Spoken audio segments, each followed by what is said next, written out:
வானொலியில் நீங்கள் கேட்டு மகிழ்ந்த தென்கட்சி கோ சுவாமிநாதன் ஐயா அவர்களின் இன்று ஒரு தகவல். ஒரு நாள் ஒரு தகப்பனார் தன்னுடைய பிள்ளைய அழைச்சிட்டு வந்தார். சார், இவன் சரியாக படிக்க மாட்டேங்கிறான், பெரியவங்களை மதிக்க மாட்டேங்கிறான், நீங்கள் கொஞ்ச நாள் இவனுக்கு குருவாக இருந்து நல்ல விஷயங்களை சொல்லி கொடுத்தா தேவையில்லைன்னார். பெரியவங்களையும் மதிக்காதவன் எப்படி என்ன மதிக்க போகிறான் அப்படிங்கிறது நமக்கு யோசனை வரும் இல்லையா? வேணாங்க, என்னை விட்டுருங்க அப்படின்னோம். அவர் விட மாட்டேன்னு விட்டார். இல்லைன்னா அவரே சிஷ்யன் ஆகிடுவார் போல இருந்தது. சரி, வேறு வழி இல்லாமல் அந்த பையனையே என்னுடைய சீடை நான் ஏற்றுக்கிட்டு உபதேசம்லாம் பண்ண ஆரம்பித்தோம். அதாவது குரு பக்தின்னா அது எப்படி இருக்கணுங்கிறத பற்றி சொல்லி கொடுத்தோம் அவனுக்கு. சதமகர் அப்படின்னு ஒரு குரு இருந்தார். அவருக்கு ஒரு சீடர். அவன் பேர் துளசி சைதன்யன், நைஷ்டிக பிரம்மச்சாரி. தன்னுடைய குருவுக்கு எந்த நேரத்தில் எது தேவைங்கிறத புரிஞ்சுக்கிட்டு சேவை செய்கிறவன். ஆனால் இவனை பற்றி மற்ற சீடர்களுக்கு பொறாமல் வந்துட்டுது. இவன் மட்டும் இப்படி இருக்கானேன்னு உடனே குருக்கிட்ட போய் கோல் மூட்டினாங்க.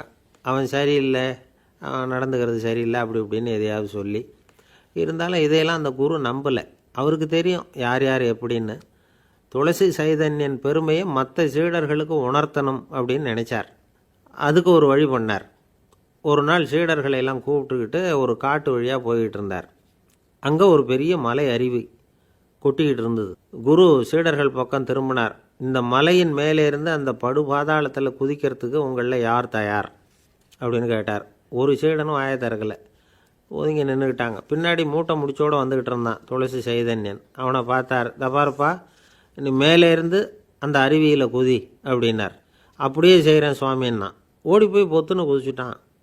அடுத்த கணமே குருநாதர் தன்னுடைய யோக சக்தியால் பறந்து போய் அவன் கீழே விழுந்துடாமல் தாங்கி பிடிச்சி கொண்டுக்கிட்டு வந்துட்டார். மற்ற சீடர்களுக்கெல்லாம் ஒரு மாதிரி ஆயிட்டுது. அடுத்தபடியாக என்ன பண்ணலாம்னு யோசித்தாங்க இவனை மாட்டி விடுறதுக்கு. ஒரு நாள் வெத்தலை அடிக்கிற ஒரு சின்ன உரலையும் உலக்கையையும் எடுத்து ஒளிய வச்சுட்டாங்க. சதமகர் சன்னியாசி இல்லை, அவர் வெத்தலை போடுவார். பல்லு சரியில்லை, அதனால் இடித்து தான் வெத்தலையை போடணும். திடீர்னு வெத்தலை பாக்கு கேட்டார். வழக்கமாக உரலில் இடித்து தர்றது தான் துளசியின் பழக்கம். உரலை தேடினா கிடைக்கல, என்ன பண்ணுறது? குரு கேட்டுவிட்டாரே, குரு சேவை தானே முக்கியம். என்ன பண்ணால் வெத்தலை பாக்க தன்னுடைய வாயில் போட்டு முன்னும் அதை எடுத்து அவர்கிட்ட கொடுத்துட்டான். குரு எதையோ படிச்சுக்கிட்டே அதை வாங்கி வாயில் போட்டுக்கிட்டார். துளசி இன்றைக்கி தாம்பூலம் நல்லா இடிக்கப்பட்டிருக்கு, ருசியாக வேறு இருக்குது, அதை இடித்த பாத்திரத்தை என் கண்ணால் பார்க்கணும்னு ஆசையாக இருக்குன்னு விட்டார். அதை மட்டும் அனுப்பி போய் நீ வர வேண்டான்னு வேற சொல்லிவிட்டார். இதை கேட்டதும் துளசி தவிச்சு போயிட்டான். இவன் போகாமல் எப்படி வாயை மட்டும் அனுப்பி வைக்க முடியும்? இவன் தவிக்கிறத பார்த்ததும் மற்ற சீடர்களுக்கெல்லாம் மனசுக்குள்ளே ரொம்ப சந்தோஷம். துளசி கொஞ்சமும் யோசிக்கலை. வாழை எடுத்தான், தன்னுடைய தலையவே அப்படியே அறுத்து வெட்டி எடுத்தான். இன்னொரு சீடங்கிட்ட கொடுத்துட்டான், எடுத்துகிட்டு போகணுன்னு சொல்லி. கொண்டுட்டு போய் குரு முன்னாடி வைக்கிறாங்க. அந்த தலையில் வாய் திறந்துருக்கு, வெத்தலை போட்டு முன்னு இருந்தது, தெரிஞ்சு போச்சு, சிவப்பாக இருந்தது. அவனுடைய குரு பக்தியை இப்போ எல்லாரும் ஒத்துக்கிட்டாங்க. அதுக்கப்புறம் குரு சதமகர் தன்னுடைய அற்புத திறமையினால் அந்த தலையை மறுபடியும் ஒட்ட வச்சுட்டார். துளசிக்கு உயிர் வந்துட்டுது. இப்படி ஒரு பெரிய கதை உண்டு. அதாவது துளசி சைதன்யன் அவனுடைய குரு பக்தி எப்படி அப்படின்னு கேட்டோம். ரொம்ப அபாரம் அப்படின்னு அந்த பையன் அடக்கமாக, சும்மா விளையாட்டுக்காக தான் அப்படி அவங்ககிட்ட கேட்டோம். ஏன்பா, உன்னுடைய குரு பக்தியை என்கிட்ட காட்டுறதுக்கு உன்னோட கழுத்தை நீயே அறுக்கணும்னு நான் சொன்னால் அதை நீ செய்வியா அப்படின்னு கேட்டோம். என்னுடைய கழுத்தை நானே அறுக்க வேண்டிய அவசியம் இல்லை சார் அப்படின்னா அவன். ஏண்டான்னு, அதே காரியத்தை தான் இனிமேல் நீங்கள் தினமும் செய்ய போகிறீங்களே சார் அப்படிங்கிறான். ஒரு தந்தை தன்னோட பிள்ளைய ரொம்ப தைரியசாலியாக வளர்க்கணும்னு ஆசைப்பட்டார். அதுக்காக அவனை கூப்பிட்டு உட்கார வச்சு இப்படி உபதேசம் பண்ணார். இதை பாருப்பா, நான் உன்னாட்டம் இருக்கிறப்போலாம் எதுக்கும் பயப்பட மாட்டேன், ரொம்ப துணிச்சலாக இருப்பேன். ஒரு நாள் ஒரு அப்பாவி எலிய ஒரு பூனை துரத்திட்டு ஓடிச்சு. நான் உடனே என்ன செஞ்சேன் தெரியுமா? அந்த பூனையை பிடிச்சேன், அது வாலில் ஒரு பட்டாசு சரத்தை கட்டினேன், கொளுத்தி விட்டேன், படபடன்னு வெடிக்க ஆரம்பிச்சுட்டுது. அது துள்ளிக்கிட்டு அங்கேயும் இங்கேயும் ஓடி இருக்கு பாரு ஓட்டம், ரொம்ப தமாஷு அப்படின்னார் அப்பா. இப்படி சொல்லிவிட்டு பையனை பார்த்து, இதை கேட்குறதுக்கு உனக்கும் துணிச்சல் வருதா? நான் என்னுடைய செயலை நீ கேட்குறப்போ உனக்கு துணிச்சல் வருதா அப்படின்னு கேட்டார். வருதுன்னா பையன். எப்படின்னா அப்படிங்கிற விவரத்தையும் சொன்னான் அவன். அதாவது, எலியை விரட்டினத்துக்காக பூனை வாலில் பட்டாசு கொளுத்துனீங்க நீங்கள், பூனையை விரட்டினத்துக்காக உங்கள் கழுத்தில் பட்டாசு சரத்தை மாட்டினா என்னென்னு தோணுது எனக்கு அப்படின்னு நான் பையன். பையனோட துணிச்சல் அப்பாவே நடுங்க வச்சுட்டுது. அது சரி, ஒரு அப்பா பிள்ளைக்கு இப்படியா உபதேசம் பண்ணுறது? எல்லாருக்கிட்டேயும் அன்பாக பழகிறது எப்படி அப்படின்னு சொல்லி கொடுக்கணும். பிஞ்சு உள்ளங்களில் நஞ்சை தூவலாமா? ஒரு நாள் விநாயகர் ஒரு பூனையோடு விளையாடிக்கிட்டு இருந்தாராம். அப்படி ஆசையாக விளையாடிக்கிட்டு இருந்தப்போ அவரோட கை நகம் தவறுதெல்லாம் பூனையோட முகத்தில் பட்டுட்டு தான். அது ஒரு சின்ன கீறலை உண்டாகி விட்டுது. அப்போ அவர் அதை ஒரு பெருசாக நினைக்கல. கொஞ்ச நேரத்துக்கு அப்புறம் விநாயகர் வீட்டுக்கு வந்தார். அவங்க அம்மா பார்வதி தேவியை பார்த்தார். பார்வதி தேவி கன்னத்தில் விரலால் கீறினது மாதிரி ஒரு அடையாளம் இருந்தது. விநாயகருக்கு அதிர்ச்சி, ஆச்சரியம். நம்ம அம்மா இந்த உலகத்துக்கே தாயார். அப்பேற்பட்ட அவங்க முகத்திலேயே கீறலை உண்டாக்கக்கூடியவங்க யாராக இருக்க முடியும் அப்படின்னு யோசனை பண்ணார். தாயே, உன்னுடைய கன்னத்தில் இந்த வடு எப்படிம்மா ஏற்பட்டதுன்னு கேட்டார். குழந்தாய், இது நீ செஞ்ச காரியம்தான்ப்பா. உன்னுடைய கை நகம் கீறினதுனால ஏற்பட்ட வடு தான் இது அப்படின்னாங்க அவங்க. விநாயகர் திடுக்கிட்டு போட்டார். எப்படிம்மா அது? நான் எந்த காலத்துலேயும் ஒன்று அப்படி கீறினதாக எனக்கு நினைவு இல்லையே அப்படின்னார். இன்னைக்கு காலையில் ஒரு பூனையை கீறினதை நீ மறந்துட்டியா அப்படின்னாங்க அந்த அம்மா. விநாயகர் திகைச்சு போய் நின்னார். பார்வதி தேவி சொன்னாங்க, இதை பார்ப்பா, இந்த உலகத்தில் இருக்கக்கூடிய எல்லா உயிர்கள்லேயும் நான் இருக்கிறேன். நான் தான் இந்த உலகமாக ஆகியிருக்கிறேன். ஆகையினால நீ யாரை துன்புறுத்தினாலும் அது உண்மையிலேயே என்ன துன்புறுத்தினதாக தான் வந்து முடியும் அப்படின்னாங்க. விநாயகர் மனசுக்குள்ளே ஒரு வெளிச்சம் ஏற்பட்டு தான். அதுக்கப்புறம் அவர் யாரையுமே கல்யாணம் பண்ணிக்காததுக்கு அதுதான் காரணமாக. இந்த உலகத்தில் எல்லாரையும், இங்கே இருக்கிற எல்லாத்தையும் தாயின் வடிவமாக அவர் பார்க்க ஆரம்பிச்சிட்டாராம். குருதேவர் ராமகிருஷ்ணர் இந்த கதையை எடுத்து சொல்லியிருக்கிறார். நபிகள் நாயகம் ஒரு தடவை ஒரு நாற்காலியில் உட்காந்து என்னமோ யோசனை பண்ணிகிட்டு இருந்திருக்கிறார். அப்போ அவரோட உடையில் ஒரு கீழ்ப்பகுதி தரையில் படிஞ்சு கிடந்திருக்குது. அங்கே விளையாடிக்கிட்டு இருந்த ஒரு பூனை அது மேலே வந்து படுத்து தூங்கி போச்சு. தொழுகை செய்ய வேண்டிய நேரம் வந்துட்டது. நபிகள் நாயகம் எழுந்திருக்க பார்த்தார். அப்போ தான் பூனை தன்னோட உடை மேலே படுத்து தூங்கிட்டு இருக்கிறது கண்ணில் படுது. பூனையோட தூக்கத்தை கலைக்க விரும்பல அவர். தன்னுடைய சகோதரியை கூப்பிட்டார். ஒரு கத்திரிக்கோல் எடுத்துகிட்டு வர சொன்னார். பூனை படுத்திருந்த உடைப்பகுதி மட்டும் இருக்குல்ல, அதை மட்டும் அதோட கத்திரிச்சு விட்டுட்டு அதுக்கப்புறம் அவர் எழுந்திரிச்சு தொழுகைக்கு போனாராம். அதாவது பிற உயிர்கள்கிட்ட எப்படி அன்பு காட்டணுங்கிறத பெரியவங்க எவ்வளவோ விதத்தில் நமக்கு எடுத்து காட்டியிருக்கிறாங்க. இருந்தாலும் எத்தனை பேர் மனசில் அதெல்லாம் உரைச்சிருக்குது? நாமளும் நம்ம ட்ரெஸ்ஸு மேலே ஒரு பூனை படுத்திருந்தா ஒரு கத்திரிக்கோலை தான் தேடுவோம், எடுத்துக்கிட்டு வர சொல்லுவோம். துணியை வெட்டுறதுக்கு பதிலாக இல்லை அதோட வாழை வெட்டினா என்ன அப்படின்னு தோணும். ஒரு ஆள் ரொம்ப பிரியமாக ஒரு பூனையை ஆற்றுல குளிப்பாட்டிக்கிட்டு இருந்தானா. எப்படி? அந்த பூனையை ஆற்று தண்ணியில் அமுக்கி அமுக்கி குளிப்பாட்டிக்கிட்டு இருக்கிறான். அந்த வழியாக போன பெரியவர் ஒருத்தர் இதை பார்த்தார். இதை பார்ப்பா, பூனையை அது மாதிரி ஆற்று தண்ணியில் அமுக்கி குளிப்பாட்டாத, மூச்சு திணறி செத்து போடும் அப்படின்னு அட்வைஸ் பண்ணார். நீ போய் அவன் வேலையை பார்த்துக்கிட்டு, எனக்கு எல்லாம் தெரியும்னா இவன். சரின்னு அவர் போயிட்டார். கொஞ்ச நேரம் கழித்து அவரே அந்த வழியாக திரும்பி வந்துக்கிட்டு இருந்தார். ஆற்றுல பூனையை குளிப்பாட்டிக்கிட்டு இருந்தவன் அழுதுகிட்டு உட்காந்துருக்கிறான்.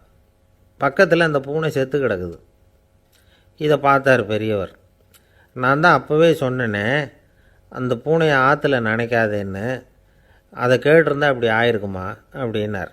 அந்த ஆள் கோபமாக இவரை முறைச்சி பார்த்தான். அட போய்யா, இந்த பூனை ஆற்றுல குளித்ததுனால ஒன்றும் செத்து போகல, குளித்ததுக்கப்புறம் அதோட உடம்பு ஈரமாக இருக்குதுன்னு அதை புழிஞ்சேன், அதனால தான் இப்படி ஆயிட்டுது அப்படின்னானா.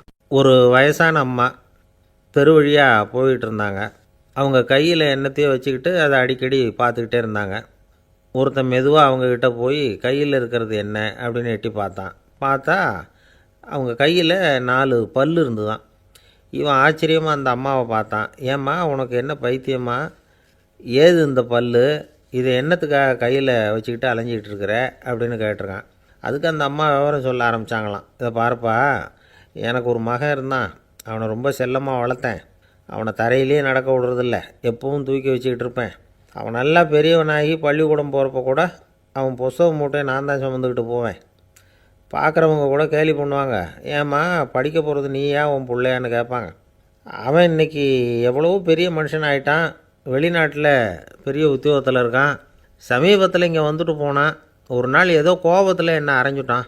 அப்போ இந்த 4 பல்லும் கீழே விழுந்துட்டுது. இன்னமும் கூட விழுந்திருக்கும், ஆனால் பல்லு தான் இல்லை. என் புள்ள அரைஞ்சதுனால விழுந்த பல்லு இல்லையா அது. அதனால் இதை எப்பவும் என் கையிலேயே வச்சுக்கிட்டு ஆசையோடு பார்த்துக்கிட்டு இருக்கிறேன். அவன் தான் வெளிநாட்டுக்கு போட்டான். அவனை பார்க்க முடியாத ஏக்கத்தை நான் இந்த பல்லை பார்த்து போக்கிக்கிறேன் அப்படின்னு நாங்களாம் அந்த அம்மா. இந்த கதை எதுக்காகன்னா தாய் அன்பு அப்படிங்கிறது எப்படிப்பட்டதுங்கிறத புரிஞ்சுக்கிறதுக்காக. கல்யாணம் ஆனதுக்கு அப்புறம் தாயை மறந்து விட்றவங்க எத்தனை பேர் இந்த உலகத்தில்? அவங்க காதில் வேணுங்கிறதுக்காக தான் இந்த தகவல். ஆனால் ஒரு விஷயம் மட்டும் நல்லா புரிஞ்சுக்கணும். தாயை மதிக்க தெரிஞ்சவங்க தான் இன்றைக்கி வாழ்க்கையில் எல்லா விதத்துலேயும் முன்னுக்கு வந்திருக்கிறாங்க. வேணும்னா விசாரித்து பார்த்துக்குங்க. இன்னொரு அம்மா இருந்தாங்க. அவங்க தினமும் ஒரு கோயிலுக்கு வருவாங்க. சாமியை பார்த்து, கடவுளே நான் இறந்து போனால் நரகத்துக்கு போகணும் அப்படின்னு வேண்டிக்குவாங்களாம். எல்லோரும் சொர்க்கத்துக்கு போகணும்னு தானே கடவுள்கிட்ட வேண்டிக்குவாங்க. இந்த அம்மா தினம் நான் நரகத்துக்கு போகணும் அப்படின்னு வேண்டிக்கிறாங்க. அங்கே இருந்த அர்ச்சகருக்கு இது சந்தேகம். ஒரு நாள் அதை நேரடியாகவே அவங்கக்கிட்ட கேட்டுவிட்டார். அதுக்கு அந்த அம்மா பதில் சொன்னாங்களாம், ஐயா, எனக்கு கல்யாணம் ஆகி ரொம்ப நாள் வரைக்கும் குழந்தை பாக்கியம் இல்லாமல் இருந்தது. கோயில் குளம் எல்லாம் சுற்றி வந்தேன். ரொம்ப நாள் கழித்து ஒரு குழந்தை பிறந்தது, ஆண் குழந்தை. அவனை நான் ரொம்ப செல்லம் கொடுத்து வளர்த்தேன். அதோட விளைவு என்ன ஆச்சுன்னா, அவன் ரொம்ப மோசமாக ஆயிட்டான். கெட்ட பழக்க வழக்கம்லாம் கற்றுக்கிட்டான். அவன் இறந்து போனால் நிச்சயம் அவனுக்கு நரகம்தான் கிடைக்கும். அந்த அளவுக்கு கெட்டவன் அவன். அப்படிப்பட்ட காரியங்கள்லாம் பண்ணிகிட்ருக்கான், எனக்கு தெரியும். இவனுக்காக நரகத்தில் கூட யாரும் தயவு காட்ட மாட்டாங்க, தாட்சண்யம் காட்ட மாட்டாங்க. அதனால் இவனுக்கு முந்தி நான் இறந்து நரகத்துக்கு போயிட்டா அங்கே இவனை கவனிச்சிக்கலாமே, இவனுக்கு பணிவிடை செய்யலாமேன்னு பார்க்குறேன் அப்படின்னு நாங்களாம். அதனால தான் நான் நரகத்துக்கு போகணும்னு தினம் ஆண்டவனை வேண்டிகிட்டு இருக்கிறேன் அப்படின்னு கண்கலங்கி அந்த அம்மா சொன்னாங்களாம். அதுதான் தாய் உள்ளம்ங்கிறது. தாயின் பெருமையை சரியாக உணர்ந்துட்டா அவங்களுக்கு எப்பவும் எந்த கஷ்டமும் வராது. இது ஏதோ உபதேசத்துக்காக சொல்கிற வார்த்தை இல்லை, உண்மையான வார்த்தை. இந்த விவரத்தையெல்லாம் நண்பர் ஒருத்தர்கிட்ட சொல்லிக்கிட்டு இருந்தேன். அவர் கொஞ்ச நாள் கழித்து என்னை தேடி வந்தார். அவர் கையிலேயும் 4 பல் வச்சுருந்தார். என்னங்க ஆச்சு, ஏதுங்க அந்த பல் அப்படின்னு விசாரித்தோம். உங்கள் உபதேசத்தை கேட்டுவிட்டு இந்த உலகத்தில் எல்லாரையும் தாயாக நினைக்க ஆரம்பிச்சிட்டேன். ஒரு அம்மாவை கடத்தரில் பார்த்து தாயேன்னு கூப்பிட்டேன். அவங்க உடனே பலார்னு என்னை அரைஞ்சிட்டாங்க. பல் விழுந்துட்டுது. அதை தான் பொறுக்கி எடுத்துக்கிட்டு நேராக உங்களை தேடி வந்துக்கிட்டு இருக்கிறேன்னார். தாயேன்னு தானே கூப்பிட்டீங்க, அதுக்கு ஏன் அரைஞ்சாங்க அப்படின்னு கேட்டோம். நான் தாயேன்னு கூப்பிட்டது அவங்க காதில் நாயேன்னு விழுந்துட்டு தான், அதுதான் இப்படி ஆயிட்டுது அப்படின்னார். பிரம்மத்தை அறிந்தவன் பிரம்மமாகிறான் அப்படின்னு ஒரு பெரியவர் பேசினார் ஒரு கோவிலில். தைத்திரிய உபனிஷத்து அப்படி சொல்லுதான். இதை கேட்கும்பொழுது நமக்கு ஒரு சந்தேகம் வரும். அது எப்படி? பிரம்மத்தை அறிந்தவன் பிரம்மம் ஆகிறான்னா, சிங்கத்தை அறிந்தவன் சிங்கம் ஆகிறானா, தோசையை அறிந்தவன் தோசை ஆகிறானா? இப்படிப்பட்ட சந்தேகம் நமக்கு வர்றதில் ஒன்றும் ஆச்சரியம் இல்லை. இது இயற்கை. இதுக்கும் அந்த பெரியவரே பதில் சொல்கிறார். சிங்கம் வேற, நாம் வேற. அதனால் சிங்கத்தை அறிந்தவன் சிங்கமாக மாட்டான். ஆனால் பிரம்மம் வேற, நாம் வேற இல்லை. அதனால் பிரம்மத்தை அறிந்தவன் பிரம்மமாகிறான் அப்படிங்கிறது அவரோட விளக்கம். மனிதன் அவன்தான் தான் பிரம்மங்கிறது தெரியாதனால தான் அதை வேறு எங்கேயோ தேடிகிட்டு இருக்கிறான். கடைசியில் அது தான் தாங்கிறது புரிஞ்சுக்கிற பொழுது அவன் பிரம்மம் ஆகிடுறான். இதை விளக்கிறதுக்கு ஒரு உபநிஷத்து கதையே இருக்குது. நமக்கு தெரிஞ்ச கதை தான், ஆனால் அதை வேறு விதமான அர்த்தத்தில் விளையாட்டாக சொல்லிகிட்டு இருக்கிறோம். ஒரு சமயம் ஒரு 10 நண்பர்கள் ஒரு காட்டு வழியாக போய்கிட்டு இருக்கிறாங்க. குறுக்க ஒரு நதி, அதை கடந்து அடுத்த பக்கம் போகணும். எல்லோரும் ஒரு வழியாக கடந்து அடுத்த கரைக்கு போய் சேர்ந்துட்டாங்க. அங்கே போய் சேர்ந்ததுக்கப்புறம் எல்லோரும் பத்திரமா சேர்ந்துட்டோமா அப்படின்னு தெரிஞ்சுக்கிறதுக்காக எண்ணி பார்க்குறான் அந்த கூட்டத்து தலைவன். அவங்க மொத்தம் 10 பேர். ஆனால் இவன் எண்ணி பார்க்குறப்போ 9 தான் வருது. ஏன்னா அவன் தன்னை விட்டுவிட்டான். எதிரில் நிற்கிறவங்கள மட்டுமே எண்ணுறான். ஐயோ 10வது ஆள் எங்கேங்கிறான், பதறான். சரி நீ இரு, நான் எண்ணி பார்க்குறேன்னு சொல்லிவிட்டு இன்னொருத்தன் எண்ணுறான். அவனும் தன்னை விட்டுட்டு எண்ணுறான். 9 தான் வருது. எல்லோரும் கொய்யோ முறையோன்னு கத்த ஆரம்பிச்சிட்டாங்க.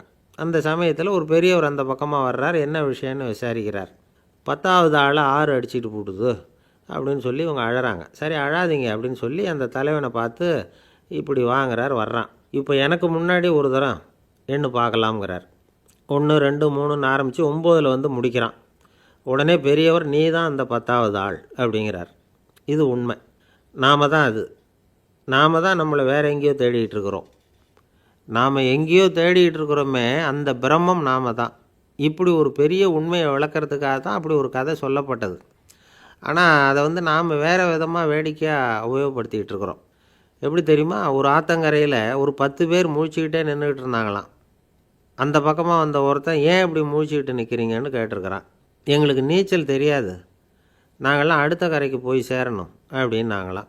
சரி நான் கொண்டுட்டு போய் விட்றேன், எல்லாரும் அக்கறைக்கு போய் சேர்ந்த உடனே ஆளுக்கு ₹1 வீதமாக மொத்தம் ₹10 எனக்கு கொடுக்கணும் அப்படின்ட்டுருக்கான் இவன். சரின்னு ஒத்துக்கிட்டாங்க. இவன் ஒவ்வொருத்தராக கையை பிடிச்சி மெதுவாக ஆற்றுல இறக்கி அழைச்சிட்டு போயிட்டான். 9 பேரை கரை சேர்த்துட்டான். 10ஆவது ஆள் பாதி ஆற்றுல போயிட்டு இருக்கிறப்போ திடீர்னு வெள்ளம் வந்துட்டுது. புடி நழுவி போச்சு. கையை விட்டுட்டான். வெள்ளம் அடிச்சிட்டு போட்டுது. அழைச்சிட்டு வந்தவன் நீச்சல் அடித்து தடுமாறி கரைக்கு வந்து சேர்ந்துட்டான். கரையில் இருந்தவங்களுக்கு இந்த விஷயம் தெரியாது. இருந்தாலும் இவன் உடம்பு பூரா நனைஞ்சி கொஞ்சம் அதிகமாக மூச்சு வாங்க நின்றுக்கிட்டு இருந்தானா, ஏங்க ஏன் இப்படி மூச்சு வாங்குது, என்ன விஷயம் அப்படின்னு கேட்டாங்களாம். அதுக்கு இவன் கொஞ்சமாக அலட்டிக்காமல் சொன்னானா, வேறு ஒன்றும் இல்லை, நீங்கள் கொடுக்க வேண்டிய ₹10 ₹1 குறைஞ்சி போச்சு அவ்வளவுதான் அப்படின்னானா. அந்த காலத்தில் அண்ணாமலை ரெட்டியார்னு ஒருத்தர் இருந்தார். அவர் வெங்கனூர் அப்படிங்கிற கிராமத்தில் இருந்தார். அங்கேருந்து விருத்தாசலம் கோவிலுக்கு தவறாமல் போயிட்டு வந்துக்கிட்டு இருந்தார். இடையில் வெள்ளாறு. அதில் ஒரு சமயம் வெள்ளம் வந்துட்டுது. இவரால் போக முடியல. அதோட விளைவு வெங்கனூர்லேயே ஒரு கோவில் கட்டணும் அப்படின்னு முடிவு பண்ணார், சிவாலயம். அந்த சமயத்தில் வடநாட்டில் பஞ்சம். அதனால் அங்கே இருந்த பல சிற்பிகள் தென்னாட்டை நோக்கி வர ஆரம்பித்தாங்க. அவங்க வெங்கனூர் வழியாக வர்றது தெரிஞ்சதும் இவர் போய் பார்த்தார். இங்கே ஒரு கோவில் கட்டணும், அதுக்கு நீங்கள் உதவணும்னார். பஞ்ச காலத்தில் இப்படி ஒரு வாய்ப்பு கிடைச்சதில் அவங்களுக்கும் ரொம்ப மகிழ்ச்சி. உற்சாகத்தோடு ஒத்துக்கிட்டாங்க. ஆலய திருப்பணி ஆரம்பமாச்சு. அவங்களுக்கு வேண்டிய எல்லா வசதிகளையும் இவர் செஞ்சு கொடுத்தார். அவங்களுக்கு எந்த குறையும் இல்லாமல் பார்த்துக்கிட்டார். அது மட்டும் இல்லை, ஒவ்வொரு நாளும் அங்கே வருவார். உங்களுக்கு என்ன வேணும் எது வேணும்னு கேட்பார். ஏதாவது குறை இருந்தால் சொல்லுவாங்க, உடனே தீர்த்து வைப்பார். இவரும் கேட்பார், எந்த குறையாக இருந்தாலும் என்கிட்ட சொல்லுங்க அப்படின்னு சொல்லுவார். அதை தவிர இவராகவே கவனித்தும் அவங்களுக்கு என்னென்ன தேவைங்கிறத கண்டுபிடிச்சி அதையெல்லாம் கொடுத்துக்கிட்டு இருப்பார். என்ன தேவைன்னாலும் அதை நிறைவேற்றி வச்சுருவார். அந்த சிற்பிகளின் தலைவன் ஒருத்தன், அந்த ஆளுக்கு வெத்தலை பாக்கு போடுறது பழக்கம். இதை தெரிஞ்சுக்கிட்டு அதுக்காகவே ஒரு ஆளை ஏற்பாடு பண்ணார். வேணுங்கிறப்போலாம் நீ வெத்தலை சீவல் மடித்து கொடுக்க வேண்டியது உன் வேலை அப்படின்னு ஒருத்தனை ஏற்பாடு பண்ணிட்டார். இப்படியெல்லாம் செஞ்சதும் அவங்களுக்கும் ரொம்ப உற்சாகம். ரொம்ப பொறுப்பாக சிற்ப வேலைகளை செஞ்சுக்கிட்டு இருக்கிறாங்க. ஒரு நாள் என்னாச்சு தெரியுமா, அந்த சிற்பிகளின் தலைவன் ரொம்ப நுணுக்கமாக ஒரு வேலையை செஞ்சுக்கிட்டு இருக்கிறான். சாரம் போட்டு அது மேலே படுத்துக்கிட்டு அண்ணாந்து பார்த்து உச்சியில் நுணுக்கமான சிற்பங்களை உருவாக்கிக்கிட்டு இருக்கான். சிற்பியின் கவனம் செதறப்படாதுங்கிறதுனால இவர் மெதுவாக சத்தம் போடாமல் கிட்ட போய் நின்று அதை கவனிச்சிக்கிட்டு இருக்கிறார். அந்த சிற்பி வழக்கம் போல் வெத்தலை பாக்குக்காக இடது கையை கீழே நீட்டினான். அந்த சமயம் பார்த்து அவருக்கு தாம்பூலம் கொடுக்குறவன் அங்கே இல்லை, எங்கேயோ போயிருக்கிறான். அண்ணாமலை ரெட்டியார் என்ன பண்ணார் தெரியுமா, தனக்காக கொடுக்கப்பட்ட தாம்பூலத்தை வாங்கி சிற்பியின் கையில் கொடுக்குறார். அவன் வாங்கி போட்டுக்கிட்டான். இது என்ன இன்னைக்கு வெத்தலை சீவல் வேறு மாதிரி இருக்குது, வாசனை தாம்பூலமாக இருக்குது அப்படின்னு யோசனை பண்ணிவிட்டு கீழே திரும்பி பார்க்குறார். பார்த்தா ரெட்டியார் மறுபடியும் சிற்பி கை நீட்டும் பொழுது கொடுக்கறதுக்காக தாம்பூலத்தை மடித்து வாங்கி வச்சுக்கிட்டு தயாராக நிற்கிறார். சிற்பிக்கு அதிர்ச்சி. உடனே பொத்துன்னு கீழே குதிச்சான். ஐயா, என்ன இது நீங்களா அப்படின்னா. இவர் சொன்னார், நான் ஒன்றும் தப்பு பண்ணலையே, உன்னுடைய கை புண்ணியம் செஞ்ச கை, கோயில் கட்டுற கை, அந்த கைக்கு தாம்பூலம் கொடுக்கறதுல என்ன தப்பு அப்படின்னாராம். ஏற்கனவே பஞ்சத்தில் அடிபட்டு வந்த எங்களை நீங்கள் ஆதரித்ததே பெரிய விஷயம். இந்த செயல் என்னை ஒரு பெரிய கடனாளி ஆக்கிவிட்டுது. ஐயா, எங்களுக்கு உணவு உடை இதை மட்டும் நீங்கள் கொடுத்தா போதும், ஊதியம்னு எதுவும் வாங்க மாட்டோம் அப்படின்னு நானும். அந்த சிற்பி எவ்வளவோ வற்புறுத்தியும் எதுவும் வாங்கிக்கலையாம். இந்த செய்தியை தமிழ் தாத்தா டாக்டர் ஊவேசா சொல்லியிருக்கிறார். அந்த காலத்தில் எப்படிப்பட்டவங்கள்லாம் வாழ்ந்துருக்கிறாங்க பாருங்கள். இந்த காலத்தில் ஒருத்தர் கோவில் கட்டினார், வேலை செய்கிற எல்லாருக்கும் சாப்பாடு போடுவார். சிற்ப வேலை செஞ்சுட்டு சாப்பிட வர்ற ஒவ்வொருத்தர் கையையும் அன்பாக பிடிச்சி முத்தம் கொடுத்து உள்ளே அனுப்புவார். அந்த கைகளுக்கு நீங்கள் கொடுக்குற மரியாதையாது அப்படின்னு கேட்டாங்க. அது இல்லைங்க, ஏற்கனவே முதல் பந்தியில் சாப்பிட வந்தவன் மறுபடியும் வர்றானான்னு கண்டுபிடிக்கிறதுக்காக கையை பிடிச்சி மோந்து பார்க்குறேன் அப்படின்னாராம் அவர். ஏங்க எங்கே போயிட்டு வரீங்க அப்படின்னு கேட்டேன். எனக்கு வேண்டப்பட்ட ஒருத்தரை பார்த்து. ஆஸ்பத்திரிக்குன்னார். எந்த ஆஸ்பத்திரிக்குன்னே? மாட்டு ஆஸ்பத்திரிக்குன்னார். என்ன விஷயம்னே? மாமனாருக்கு உடம்பு சரியில்லை, அதுதான் மாட்டு ஆஸ்பத்திரிக்கு போயிட்டு வரேன்னார். அட பாவி, அதுக்கு அந்த ஆஸ்பத்திரிக்காக போவாங்க அப்படின்னு ஆச்சரியமா. அது இல்லைப்பா, முதல்ல எங்கள் குடும்ப டாக்டர் தான் தேடிக்கிட்டு போனேன். அவர் அந்த நேரத்தில் அவர் வளர்க்குற நாய்க்குட்டிக்கு உடம்பு சரியில்லைன்னு சொல்லி அதை தூக்கிக்கிட்டு மாட்டு ஆஸ்பத்திரிக்கு போயிட்டாராம் சொன்னாங்க. அதனால் அங்கே போய் அவரை சந்தித்து விஷயத்தை சொல்லிவிட்டு வர்றேன்னார். அப்புறம் தான் எனக்கு கொஞ்சம் நிம்மதியாக இருந்தது. பொதுவாக நமக்கு தெரிஞ்ச வரையில் டாக்டர்கள் 2 வகை. நமக்கு வைத்தியம் பண்ணுற டாக்டர்கள் ஒரு வகை, நம்மக்கிட்ட இருக்கிற ஆடு மாடு கோழிக்கு வைத்தியம் பண்ணுற டாக்டர்கள் ஒரு வகை. இப்போ தான் எனக்கு தெரியும் இன்னொரு வகையான டாக்டர்களும் உண்டுங்கிறது. அது யாருன்னா பூச்சிகளுக்கு வைத்தியம் பண்ணுற டாக்டர்கள், அதாவது பூச்சி டாக்டர்கள். வெளிநாடுகளில் அப்படிலாம் கூட சில பேர் இருக்கிறாங்க. பிரிட்டனில் யார்க்ஷயர் வட்டாரத்தில் ராதர்ஹாம் அப்படின்னு ஒரு ஊர். அங்கே ஒரு விலங்கியல் மருத்துவர் பேர் டாக்டர் லான்ஸ் ஜெப்சன். அவர் ஆஸ்பத்திரி வாசலில் பார்த்தீங்கன்னா தினமும் நிறைய பேர் நின்றுக்கிட்டு இருப்பாங்க. கையில் கண்ணாடி குடுவை, தகர டப்பா இப்படி ஏதாவது இருக்கும். அதுக்குள்ளே ஏதாவது பூச்சிகள் இருக்கும். அதுக்கு வைத்தியம் பண்ணுறதுக்காக வந்தவங்க தான் அவங்கெல்லாம். சிலந்தி பூச்சி, பல்லி, தேளு, பாம்பு இப்படி ஏதாவது இருக்கும். பொழுதுபோக்காக சில பேர் நாய், பூனை, கிளி, மைனா, புறா இப்படி ஏதாவது வளர்க்குறாங்கல்ல, அது மாதிரி இப்போல்லாம் தேளு, பல்லி, பாம்பு, பூச்சி இதையெல்லாம் வளர்க்க ஆரம்பிச்சிட்டாங்களாம். இது ஒரு புது ஃபேஷன். இப்போ கூண்டுக்குள்ளே டப்பாக்குள்ளே போட்டு வளர்க்குறது, அதுக்கு ஏதாவது நோய் வந்துட்டுதுன்னா வைத்தியம் பண்ணுறதுக்கு டாக்டர்கிட்ட வந்துட வேண்டியது, இப்படி இந்த பழக்கம்லாம் நிறையா வந்துட்டுது. ரத்தம் உறிஞ்சிற அட்டைகள் கூட இவங்கக்கிட்ட வைத்தியத்துக்கு வருதான். சிலந்திகளில் செங்கால் சிலந்தின்னு ஒரு வகை. மத்திய அமெரிக்க காடுகளில் இது அதிகம். சிலந்திகள்லேயே ரொம்ப விலை உசந்தது இந்த ரகம்தான். கால்களில் சிவப்பு கோடுகள் இருக்கும். இந்த இனம் இப்போ குறைஞ்சிக்கிட்டே வர்றதுனால சர்வதேச விதிகளின்படி இவற்றின் ஏற்றுமதி இறக்குமதிக்கு தடை விதிக்கப்பட்டிருக்குது. அதனால் இதை வளர்க்குறவங்க வீட்டுக்குள்ளேயே இனவிருத்தி மூலமாக பெருக்கி விற்பனை பண்ணிட்டு வராங்களாம். அந்த வகை சிலந்திகள் தான் இப்போ வைத்தியத்துக்கு அதிகமாக வருதான். சரி, இதுக்கெல்லாம் எப்படி வைத்தியம் பண்ணுறாங்க? முதல்ல அதை குளிர்பதன பெட்டியின் வழுவழுப்பான சுவரில் விட்ட உடனே அதெல்லாம் மெதுவாக இறங்கி வரும். அப்போ அதன் நோயை கண்டுபிடிக்கிறது சுலபம். அப்புறம் அதுக்கு கிருமிகளை கொல்லக்கூடிய மருந்துகளையோ வலி நிவாரண மருந்துகளையோ கொடுப்பாங்க. கால் உடைஞ்ச சிலந்திகளுக்கு பசையை கொண்டு ஆப்ரேஷன் பண்ணுவாங்க. சில சிலந்திகளுக்கு உடைஞ்ச காலை எடுத்துட்டால் புதிய கால் வளர்ந்துடும்.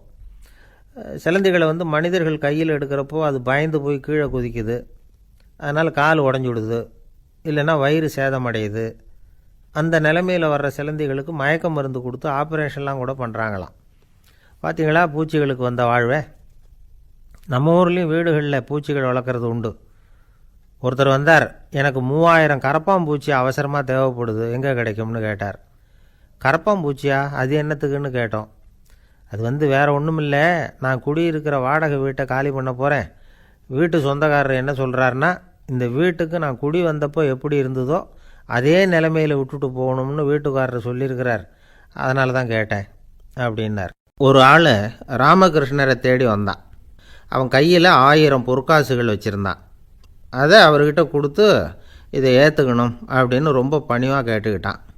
அவர் பார்த்தார், இது எனக்கு தேவையில்லை, ஆனாலும் உன்னுடைய மனசை புண்படுத்துறதுக்கு நான் விரும்பலை, அதனால் நீ கொடுக்குறத வாங்கிக்கிறேன்னார்.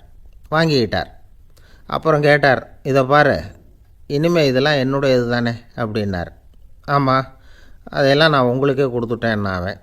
சரி, இப்போ நீ எனக்காக ஒரு காரியம் பண்ணணும்னார். என்ன செய்யணும்னு சொல்லுங்கன்னா, இந்த நாணயங்களையெல்லாம் எடுத்துக்கிட்டு போய் கங்கை நதியில் எரிஞ்சுட்டு வா அப்படின்னார். இவனுக்கு அதிர்ச்சியாக போச்சு. என்ன பண்ணுறது, இனிமேல் அது முடியாதுன்னு சொல்ல முடியாது. ஏன்னா அந்த நாணயங்களையெல்லாம் அவருக்கே கொடுத்துட்டான். இனிமேல் அதெல்லாம் இவனுடையது இல்லை. பேசாமல் அவ்வளோவே அள்ளிக்கிட்டு ஆத்தங்கரைக்கு போனான். போனவன் ரொம்ப நேரம் திரும்பியே வரல. ராமகிருஷ்ணருக்கு சந்தேகம், என்ன ஆச்சு அந்த மனுஷனுக்கு, காசுகளோடு அந்த கங்கையில் குதிச்சுட்டானா, போகும்பொழுதே ஒரு மாதிரியாக தான் போனான், போய் என்னன்னு பார்த்துட்டு வாங்க அப்படின்னார். அங்கே இருந்த ஒருத்தர் ஓடி போய் பார்த்தார். அவர் போய் பார்க்கும்பொழுது அவன் அங்கேயே இருந்தான். அதுக்கப்புறம் அவர் திரும்பி வந்தார். விவரத்தை சொன்னார். அதாவது அவன் கங்கை கரையில் உட்காந்துக்கிட்டு ஒவ்வொரு நாணயமாக 1 2ன்னு எண்ணி வீசிக்கிட்டு இருக்கிறான். அவனை சுற்றி ஒரு கும்பல் நின்றுக்கிட்டு அவனை தடுத்துக்கிட்டு இருக்குது அப்படின்னு விவரத்தை சொன்னார் போயிட்டு வந்தவர். இதை கேட்டதும் ராமகிருஷ்ணரே புறப்பட்டு அங்கே போனாராம். என்ன இப்படி பண்ணிகிட்ருக்கிற, நான் உன்னை அந்த நாணயங்களை கங்கையில் வீசி எறிய சொன்னேன், நீ ஏன் அதை எண்ணிக்கிட்டு இருக்கிற அப்படின்னார். பழக்கம்தான் காரணம், நான் ஒவ்வொரு நாளும் ஒவ்வொன்றா சேமித்து வச்சேன். இன்றைக்கி என்கிட்ட நிறைய இருக்குது, உங்களுக்கு ஒரு 1000 நாணயங்களை கொடுக்கணுங்கிறது என்னோடய ஆசை அப்படின்னா. இப்போ ராமகிருஷ்ணர் சொன்னார், ஒரே நேரத்தில் எல்லாத்தையும் சம்பாதிச்சிருந்தா நீ எண்ணுறது பொருத்தமாக இருக்கும். எல்லாத்தையும் இழக்கும்போது ஒவ்வொன்றா எண்ணிக்கிட்டு இழக்கிறதுங்கிறது சரியான செயல் இல்லை. அதனால் ஒரே தடவையாக எல்லாத்தையும் தூக்கி எறிஞ்சிடும் அப்படின்னார். இது இழப்பது அப்படிங்கிற ஒரு உயர்ந்த நிலை. இதை நாம் யதார்த்த வாழ்க்கையில் சம்மந்தப்படுத்தி பார்த்து குழப்பிக்கிட்டு இருக்கக்கூடாது. இழக்கிறேன்னு சொல்லிக்கிட்டு இருக்கிற காசையெல்லாம் ஆற்றுலையும் குளத்துலையும் கொண்டு போய் எரிஞ்சிட்டு வாங்க அப்படின்னு உபதேசம் பண்ணுறதாக யாரும் நினச்சிடக்கூடாது. இதில் நாம் புரிஞ்சிக்க வேண்டியது என்னென்னா, எதையாவது ஒன்றை இன்னொருத்தருக்கு கொடுக்கணும் அப்படின்னு விருப்பப்பட்டால் அதை மனப்பூர்வமாக கொடுத்துடணும். கொடுத்துட்டு அதையே நினச்சிக்கிட்டு இருக்கக்கூடாது. நம்மால் ஒருத்தர் ஒரு 100 ரூபா நோட்டை தன்னுடைய நண்பர் ஒருத்தர்கிட்ட கொடுத்து, இது உனக்கு தான் வச்சுக்கோ அப்படின்னார். அவர் பார்த்தார், இது இனிமேல் எனக்கு தானே சொந்தம் அப்படின்னார். ஆமான்னார் அவர். அப்படின்னா எனக்காக நீ ஒரு உதவி செய்யணும்னார். சொல்லுங்கள் செய்கிறேன்னார் அவர். இந்த 100 ரூபா நோட்டை தீ வச்சு கொளுத்தி விடுன்னார். இவர் அதிர்ச்சியாகி அவரை பார்த்தார்.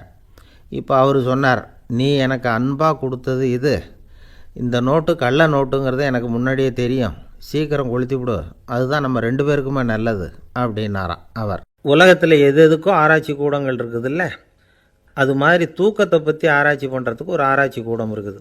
அப்படி ஆராய்ச்சி பண்ணணும்னா அதுக்கு மூழ்கிக்கிட்டு இருக்கணும்ல. அதனால தான் அந்த ஆராய்ச்சி கூடம் இங்கே இல்லை. அமெரிக்காவில் பாஸ்டன் பல்கலைக்கழக மருத்துவமனையில் அது இருக்குது. அங்கே தூக்கத்தை பற்றி பலவிதமான ஆராய்ச்சிகள் பண்ணிகிட்டு இருக்கிறாங்க. அந்த ஆராய்ச்சி கூடத்தில் இயக்குனராக இருக்கிற ஒரு நிபுணர், அவர் என்ன சொல்கிறார் தெரியுமா? உங்களுக்கு தூக்கம் வரலையா, நீங்கள் நல்லா தூங்கிறதுக்கு தாராளமாக சில யோசனைகளை என்னால் சொல்ல முடியும் அப்படிங்கிறார். யோசனை தானே, காசா பணமாக கேட்டு வச்சுக்கலாமே. உணவு, மனநிலை, தூங்கும் இடத்தோட சூழ்நிலை, படுக்கைக்கு செல்கிறப்போ உள்ள பழக்க வழக்கங்கள், இது காரணமாக ஒருத்தருக்கு தூக்கம் வராமல் போகலாம். தூக்கம் வராததுக்கு இதுதான் காரணம்னா அதையெல்லாம் சுலபமாக கட்டுப்படுத்தலாங்கிறார் அவர். தூக்கத்தை வரவழைக்கக்கூடிய ஒரு நல்ல மருந்து உடற்பயிற்சி. ஆனால் ஒன்று, படுக்க போகிற நேரத்தில் இது மாதிரி உடற்பயிற்சிகள் எல்லாம் செய்யக்கூடாது. கொஞ்சம் முன்னாடி பகல்லையே இந்த பயிற்சிகளை செய்கிறது நல்லது. தூக்கம் வராமல் அவதிப்படுறவங்க பிற்பகல் நேரங்களில் காஃபி, டீ இது மாதிரி பானங்களை சாப்பிடக்கூடாது. மது அருந்துறது கூட தூக்கத்தை பாதிக்கும். வெது வெதுப்பான நீரில் குளிக்கிறது, தியானத்தில் ஈடுபடுறது, ஓய்வாக இருக்கிறது, படுக்கிறது, அதாவது படுக்கிறதுக்கு முன்னாடி ஒரு குவளை பால் சாப்பிட்றது, இதெல்லாம் தூக்கத்தை வரவழைக்கிறது ரொம்ப உதவியாக இருக்கும். இன்னொரு விஷயம் என்னென்னா, தூங்கி ஆகணுமேங்கிற கவலை வேண்டியதில்லை. அப்படி நினச்சி கவலைப்படுறதை விட்டுடணும். தூக்கம் வரலையா, உடனே படுக்கையை விட்டு எழுந்திருக்க வேண்டியது. வெளியில் வாங்க, வேறு ஏதாவது வேலையில் ஈடுபடுங்க, கொஞ்சம் நேரம் உலாவுங்க, அல்லது ஏதாவது ஒரு புஸ்தகத்தை எடுத்து படிங்க. களைப்பு ஏற்பட்டால் மறுபடியும் படுக்கைக்கு போங்க, தூக்கம் தானாக வந்துடும். ஒரு விஷயத்தை மட்டும் நல்லா ஞாபகத்தில் வச்சுக்கணும். படுக்கைக்கு போகிறப்போ உங்கள் மற்ற எல்லா பிரச்சனைகளையும் மறந்துடணும். அது எப்படி சார் முடியும், அந்த நேரம் தானே எல்லா பிரச்சனையும் வரிசையாக ஞாபகத்துக்கு வருது அப்படின்னு நாம் நினைக்கலாம். ஆனால் பழக்கத்தில் அதை நாம் மாற்றிக்க முடியும். கொஞ்சம் முயற்சி பண்ணணும், அவ்வளோதான். இது எல்லாமே ஆராய்ச்சி பண்ணி பார்த்துட்டு அந்த நிபுணர் சொல்கிற கருத்து தான். இன்னொரு விஷயமும் அவர் சொல்கிறார். அது என்னென்னா, உடல் கோளாறு காரணமாக தூக்கம் வராமல் அவதிப்படுறவங்களுக்கெல்லாம் இந்த யோசனைகள் சரியாக வராது அப்படிங்கிறார். அதுக்கெல்லாம் மருத்துவ சிகிச்சை கொடுத்து தான் சரி பண்ணணும். சில பேருக்கு நடு ராத்திரியில் மூச்சு திணறல் ஏற்பட்டு தூக்கம் வராமல் போயிடும். ஊரெல்லாம் தூங்குறப்போ தான் மட்டும் தூங்காமல் மூழ்கிட்டு இருக்கிறது, ஊரெல்லாம் மூழ்கிட்டு இருக்கிறப்போ தான் மட்டும் தூங்குறது, இது மாதிரி கோளாறுகளால் சில பேர் பாதிக்கப்படலாம். கால் தசை முறுக்கிக்கிறதுனால சில பேருக்கு அடிக்கடி விழிப்பு வரலாம். மன அழற்சி காரணமாக சில பேருக்கு தூக்கம் வராது. இது மாதிரி கோளாறுகளுக்கெல்லாம் அதுக்கு தகுந்த மாதிரி சிகிச்சை கொடுத்து தான் சரி பண்ண வேண்டியிருக்கும். எந்த கோளாறும் இல்லாமல் தூக்கம் வரலைன்னா ஆரம்பத்தில் சொன்ன முறைகளை கடைப்பிடிச்சி பார்க்கலாம். தூக்கம் வந்ததுன்னா யோசனை சொன்ன அந்த நிபுணருக்கு நன்றி சொல்லலாம். ஒருத்தர், ஏன் சார் பஸ்ஸில் தூங்குறது கெட்ட பழக்கமானு கேட்டார். இல்லையே, நான் கூட பஸ்ஸில் போகிறப்ப தூங்கிட்டு தானே போவேன் அப்படின்னார் இன்னொருத்தர். அப்புறம் ஏன் என்ன டிரைவர் வேலை வேணாம்னு வீட்டுக்கு அனுப்பி வச்சுட்டாங்க அப்படின்னாராம் அவர். ஐயா, என்னுடைய நூல் வெளியீட்டு விழாவுக்கு அவசியம் நீங்கள் வரணும் அப்படின்னு கூப்பிட்டார் ஒருத்தர். எப்போ வரணும்னு கேட்டேன். அடுத்த வாரம்னார். சரி, புத்தகம் தயாராகிட்டுதா அப்படின்னேன். நாளைக்கு தான் அச்சிக்க கொடுக்க போகிறேன்னார். என்னங்க இது, புத்தகம் அச்சிடுறதுக்கு முன்னாடியே அழைப்புதழை அச்சடிச்சு விட்டீங்களே அப்படின்னு கேட்டேன். அதனால் என்னங்க, அந்த காலம் மாதிரியா இப்போல்லாம் அச்சுக்கலை எவ்வளவோ முன்னேறியாச்சுங்க. Linotype, monotype, phototype, laser, இப்படி என்னென்னமோ வந்தாச்சு. இன்றைக்கி கொடுத்தா நாளைக்கே புத்தகம் தயார் அப்படின்னார். இப்படி இந்த அளவுக்கு முன்னேறி இருக்கிற இந்த அச்சுக்கலை ஆரம்பத்தில் எப்படி இருந்தது தெரியுமா? அந்த காலத்தில் காகிதம்னா என்னென்னே தெரியாது. அப்படி ஒன்று கண்டுபிடிக்கப்படவே இல்லை.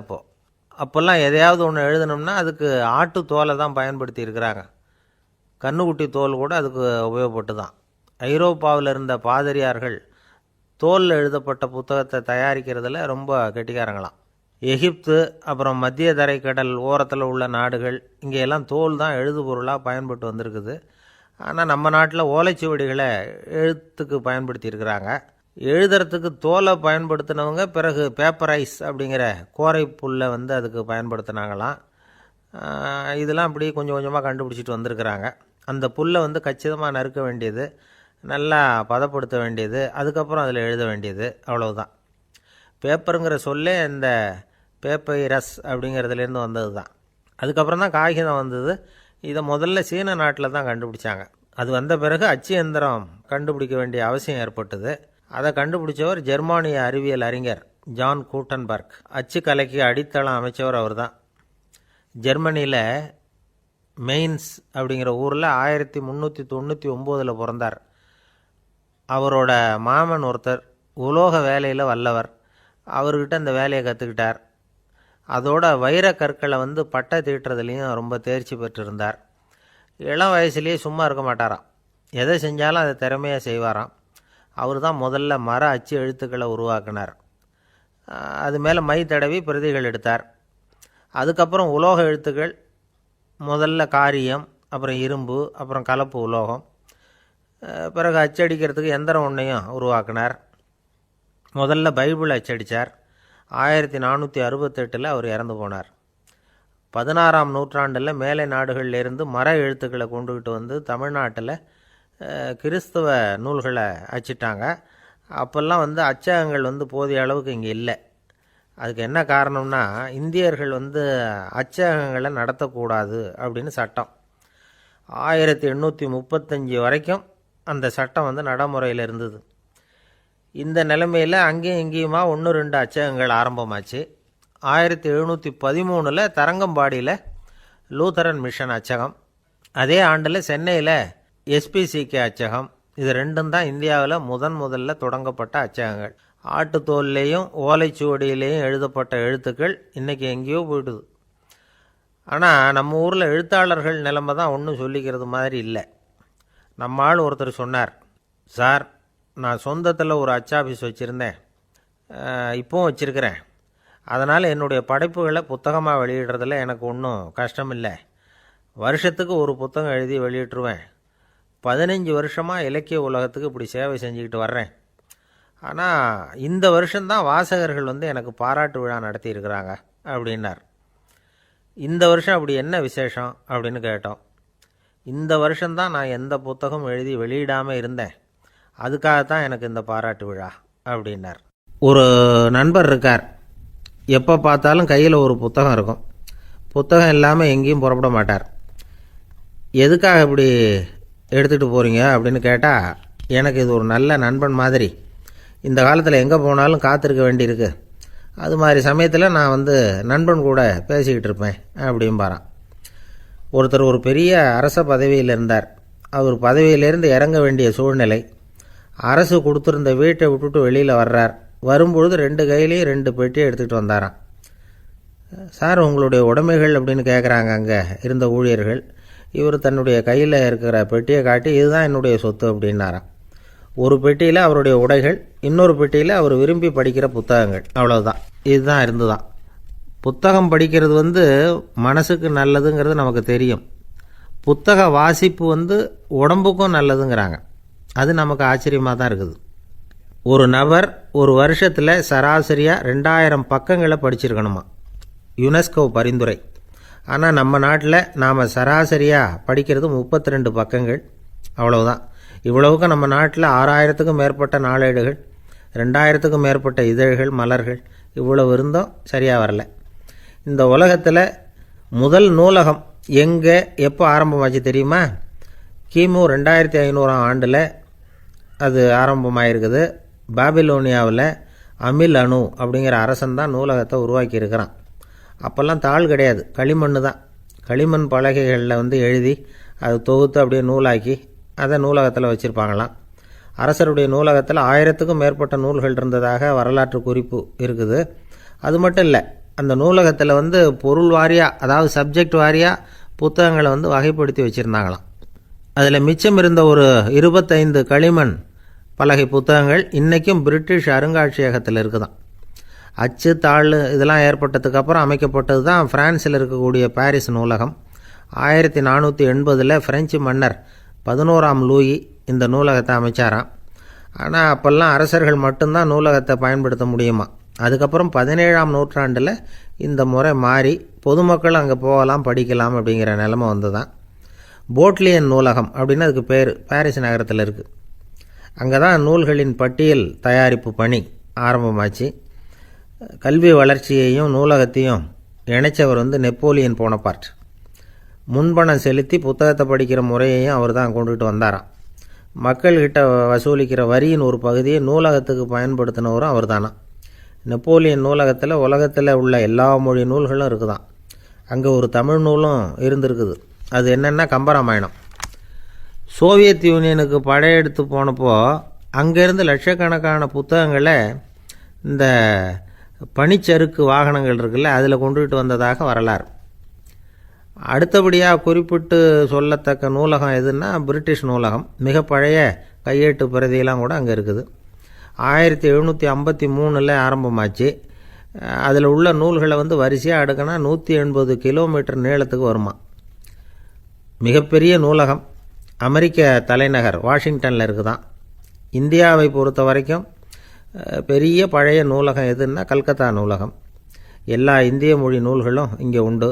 மகாகவி பாரதியார் நடத்தின இந்தியாங்கிற இதழின் எல்லா பிரதிகளும் அங்கே பாதுகாப்பாக இருக்குது. படிக்கும் பழக்கம் வந்து இங்கே வளர வேண்டியிருக்குது. ஒருத்தர்கிட்ட ஒரு புஸ்தகத்தை கொடுத்து விமர்சனம் எழுத சொல்லியிருந்தாங்க. கொஞ்ச நாள் கழித்து அவரை போய் பார்த்து என்னங்க புஸ்தகத்தை படித்து பார்த்தீங்களா அப்படின்னு கேட்டாங்களாம். இதுக்கு அவர் சொல்லியிருக்கிறார், இன்னும் நான் படித்து பார்க்கலிங்க, இப்போ தானே விமர்சனமே எழுதி முடிச்சிருக்கிறேன், இனிமே தான் படிக்கணும் அப்படின்னாராம். ஒருத்தரை பார்த்து உன்னுடைய நண்பர்கள் யார் அப்படின்னு ஒரு கேள்வி கேட்டு பாருங்க. கொஞ்சம் யோசித்து பதில் சொல்லுவாங்க. அவங்கக்கிட்டேயே உன்னுடைய எதிரிகள் யார் அப்படின்னு கேளுங்க, கடகடன்னு ஒப்பிச்சிருவாங்க. நம்ம மனசு இருக்க அது எப்படின்னா நம்ம நண்பர்களை விட எதிரிகளை அது நல்லா ஞாபகத்தில் வச்சுக்கும். இது ஒரு ஆச்சரியமான உண்மை. உங்களால் நண்பர்களை மறந்துட முடியும், ஆனால் எதிரிகளை மறந்துட முடியாது. இது ஒரு வேடிக்கையான நிலைமை தான். அழகான தருணங்களை வந்து நாம் ஏன் மறந்துடுறோம்? இது இயற்கை.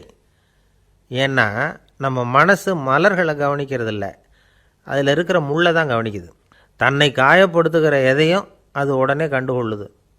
ஒரு தெளிந்த சிந்தனை உடைய மனசு மிக அழகாக உள்ள எல்லாத்தையும் கவனிக்கும். அது நன்றியுடன் உணரக்கூடிய எல்லாத்தையும் பார்த்து குறிச்சிக்கும். இப்படிப்பட்டவங்க வாழ்க்கை இயல்பாகவே நல்லா அமையும். அது ரொம்ப அபூர்வம். மனசில் உள்ள ஒரு சிறிய அமைப்பை வந்து மாற்றுவதை பொறுத்து தான் இந்த விஷயம் அப்படிங்கிறார் ஓஷோ.